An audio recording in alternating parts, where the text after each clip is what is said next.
La nostalgie. Oui, oui, oui. Je vous parle aujourd'hui de la nostalgie. Pourquoi deux personnes ne réagissent pas de la même façon en pensant à un événement passé, à une musique qu'on entend là du passé?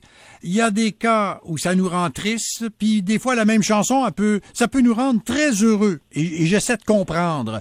Kevin Gaudreau est un enseignant à l'UQTR à Trois-Rivières. Il enseigne en psychopathologie et des gens qui ont assisté à ses conférences disent de lui qu'il est un excellent vulgarisateur de c'est quoi la nostalgie. Monsieur Gaudreau, bonjour. Bonjour, M. Danet. Alors, votre thèse de doctorat portait sur la nostalgie. Et est-ce que j'exagère si je dis la nostalgie, c'est quelque chose de complexe? Oh, c'est juste. C'est juste. C'est vraiment parce que c'est le cas de dire, même qu'on peut dire que c'est une émotion complexe. C'est le terme qu'on utilise pour le définir correctement. C'est exactement ça. Complexe, ça veut dire que c'est pas une émotion simple comme la colère ou la tristesse qu'on peut vivre tout le monde de manière similaire ou semblable, mais plutôt une émotion complexe dans le sens où elle va s'accompagner de d'autres émotions autour et un mélange qui va varier d'une personne à l'autre et d'un souvenir à l'autre en plus, d'émotions agréables et désagréables, plus ou moins. Ça peut être un mélange de peine, joie, fierté, tristesse. Donc, c'est vraiment des deux côtés des émotions et là, ça va varier d'un souvenir à l'autre. Donc, c'est très complexe pour employer votre terme. Bon, quand vous avez préparé votre thèse de doctorat, vous avez fait des recherches. Êtes-vous arrivé à comprendre à quoi ça sert la nostalgie? Les études de plus en plus récentes vont aller dans le sens d'une explication adaptative de la nostalgie. Ça peut être une ressource dans des moments où, par exemple, il y a des défis de vie liés à l'adaptation identitaire ou sociale. La personne va avoir cette réaction-là du corps qui est la nostalgie comme étant un facteur de protection, un facteur équilibrant pour faire face à la menace. Et des exemples concrets, ça peut être, par exemple, l'exclusion sociale, la solitude ou l'angoisse existentielle, plusieurs raisons qui peuvent demander une adaptation passagère dans le temps. Et là, la nostalgie va être, disons, un mécanisme qui va venir là, pour équilibrer ça. Là. Mais qu'est-ce qui rend nostalgique? Il y a beaucoup de sources, c'est très divers. Ce qui est le plus fréquent, si on regarde les études, généralement, ce qui ressort le plus, c'est les relations. Et là, on parle de toute relation. Ça peut être des collègues de travail, ça peut être des amis, de la famille, des partenaires de vie, des animaux de compagnie aussi. Ça peut être des animaux de compagnie. Donc, les relations, beaucoup.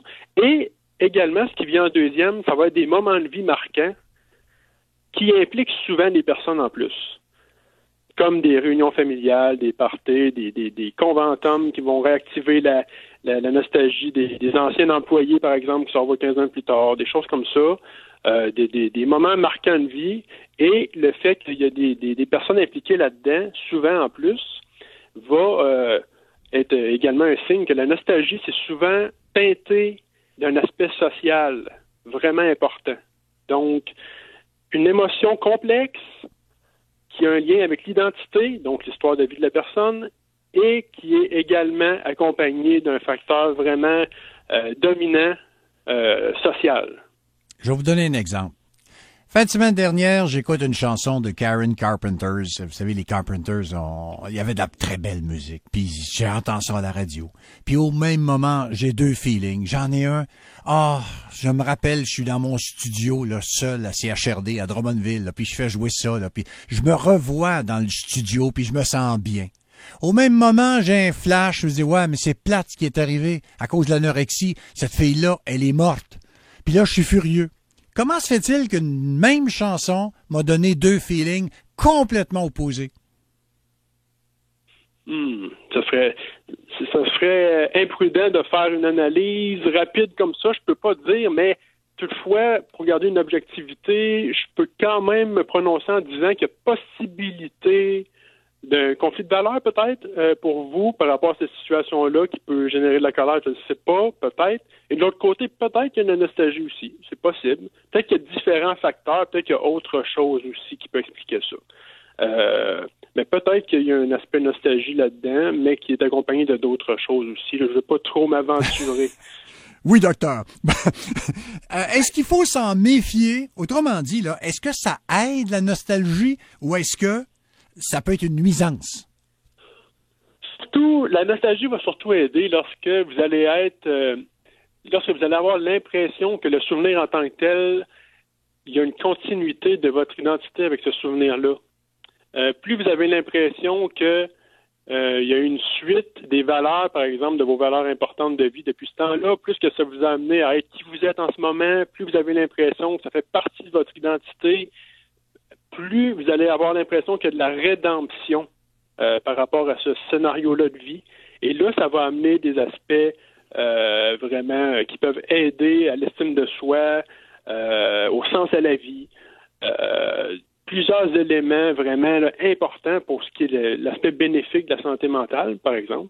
Mais dans le sens inverse, par exemple, s'il y a un blocage ou qu'il y a une impression qu'il y a quelque chose qui s'est pas complété, qu'il y a eu une séparation brutale avec un objet ou quelqu'un, ou vous avez été obligé de déménager d'un endroit où il y avait la guerre, ou bien votre maison a passé au feu, ou des choses comme ça, vous voyez que dans le fil de temps, il y a eu une coupure dans l'identité de la personne, et là, dans le moment, elle va avoir l'impression que c'est plutôt contaminant, plutôt désagréable, et là, ça va être plus régressif comme scénario, plus sombre.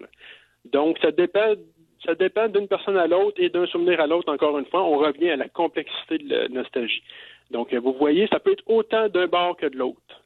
Kevin Gaudreault, on aura l'occasion de se reparler, mais merci beaucoup de nous avoir apporté ces explications. Bonne fin de journée à vous. C'est un grand privilège. Merci de l'invitation.